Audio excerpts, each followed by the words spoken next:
بحث کی دو قسمیں ہوتی ہیں. ایک بحث وہ ہوتی ہے جس کا تعلق دنیا سے ہے، اور ایک بحث وہ ہے جس کا تعلق آخرت سے ہے.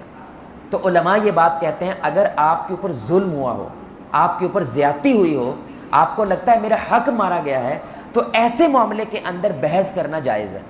کیونکہ آپ کو آگے پیچھے کیا کرنی پڑتی ہے، اپنے نقطے کو ثابت کرنے کے لیے منوانا پڑتا ہے قاضی کو، یہ منوانا پڑتا ہے کسی امام کو، کسی عالم کو، کسی بڑے کو کہ میں صحیح ہوں اور میرا یہ حق اس بندے نے چھین لیا، مجھے یہ حق واپس لے کر دے، جس کو جرا کہتے ہیں.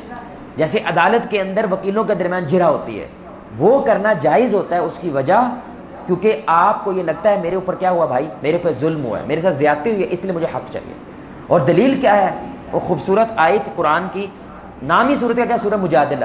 سورت کا نام ہی ہے مباحثے والی سورت. سبحان اللہ. کیوں؟ خولہ رضی اللہ تعالی عنہا وہ شوہر سے کیا تھی، ناراض تھی، اور ان کو لگتا تھا شوہر میرا حق ادا نہیں کر رہا، اور اس کے لیے وہ رسول اللہ صلی اللہ علیہ وسلم کے پاس آئیں اور آ کے بحث کرنے لگی. کس کے معاملے پہ؟ شوہر کے اس مسئلے کے معاملے پہ. تو اللہ نے قرآن اتارا اور اللہ نے کہا اے محمد صلی اللہ علیہ وسلم، اللہ نے اس خاتون کو سن لیا جو تمہارے گھر میں آ کے اپنے شوہر کے معاملے میں جھگڑا کر رہی تھی. یہاں پہ لیکن ایک بڑا کمال نقطہ ہے. عائشہ رضی اللہ تعالی عنہا کیا کہتی ہیں، میں گھر میں ہی تھی لیکن وہ اتنی آہستہ سے بول رہی تھی رسول اللہ صلی اللہ علیہ وسلم کے سامنے، مجھے صحیح طرح سنائی نہیں دے رہا تھا، لیکن ساتوں آسمانوں سے اوپر عرش پہ بیٹھے اللہ رب العزت کو وہ سنائی دیا، بلکہ اس نے قرآن اتار دیا. ہمیں لگتا ہے جھگڑا کرنا، بحث کرنے کے لیے آوازیں اونچی کرنا وہ لازم ہے، غصہ کرنا لازم ہے، شدت میں آنا لازم ہے. لیکن یہاں خولہ رضی اللہ تعالی عنہا حالانکہ اللہ کی نظر میں وہ کیا کر رہی ہیں، بحث کر رہی ہیں، لیکن اتنی آہستہ آواز میں کر رہی ہیں کہ عائشہ رضی اللہ تعالی عنہا کو بھی ان کی صحیح طرح سمجھ. اللہ اکبر. کریں ضرور لیکن اس کا کوئی نہ کوئی ادب ہوتا ہے. لیکن علماء کہتے ہیں بہتر ہے نہ کریں. یعنی حق پہ بھی ہیں آپ اپنا مدعا رکھیں، مانا گیا الحمدللہ، نہ مانا گیا بہتر ہے، یہ افضل ہے. آپ کرتے ہیں، بحث کرتے ہیں، آپ کا حق بنتا ہے.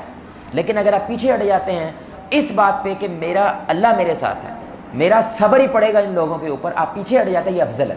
اس کے لیے بھی ایک بڑی کمال دلیل ہے سورہ یوسف میں. یوسف علیہ السلام کے بھائی جب ان کو ملے، جب وہ بادشاہ بن چکے ہیں، وزیر خزانہ بن چکے ہیں، تو میرے بھائیوں کو نہیں پتا یہ یوسف ہے، لیکن یوسف جانتا ہے یہ میرے بھائی ہیں. اور انہوں نے ان کے منہ پہ الزام لگایا، نہ صرف یہ چور ہے بالیمین، بلکہ ان کا بھائی بھی کیا تھا، چور تھا. اب آپ کے منہ پہ میرے بھائی اتنا بڑا کوئی جھوٹا الزام لگائے، وہ بھی چوری کا، اور کس پہ لگ رہا ہے، جو نبی ہے، اور وہ بھی نبی، سب سے سونا نبی یوسف علیہ السلام. اور کون سے بھائی لگا رہے ہیں جنہوں نے کاٹ نہیں کی تھی. سوچے نفس کیا چاہے گا، نفس یہ چاہے گا لازم میں جواب دوں، کیونکہ نفس یہاں پہ سب سے زیادہ ہٹ کرتا ہے آپ کو کہ آپ کو جواب، منہ توڑ جواب دینا چاہیے. لیکن اللہ نے یوسف علیہ السلام کی تعریف کی. کیا؟ یہ قرآن ہے میرے بھائی، کہ یوسف علیہ السلام خاموش ہو گئے اور کیا کہا، ان کو پتہ یہ غلط ہے. فَأَسَرَّهَا يُوسُفُ فِي نَفْسِهِ وَلَمْ يُبْدِهَا لَهُمْ. یوسف علیہ السلام کے دل میں وہ پیدا ہوا سب کچھ، لیکن انہوں نے اپنے دل میں ہی رکھا، اپنی ڈگنیٹی، اپنی شان، اپنی عظمت، اپنی عزتوں کو اپنے اندر رکھا، لیکن ان کے چہرے پہ اظہار، کیونکہ یہ بحث ہی ہے بھائی. بچپن میں اندھیرے کنویں کے اندر پھینک کے آنے والے لوگ اگر آج بھی مجھے چور سمجھتے ہیں نا، تو ان کے ساتھ بحث کرنے کا کوئی فائدہ. اللہ نے اس وصف کو قرآن میں اتارا کہ ہمیں یوسف علیہ السلام کی یہ ادا پسند آئی، حالانکہ وہ حق رکھتے ہیں کہ ان کے منہ پہ منہ توڑ جواب دیں.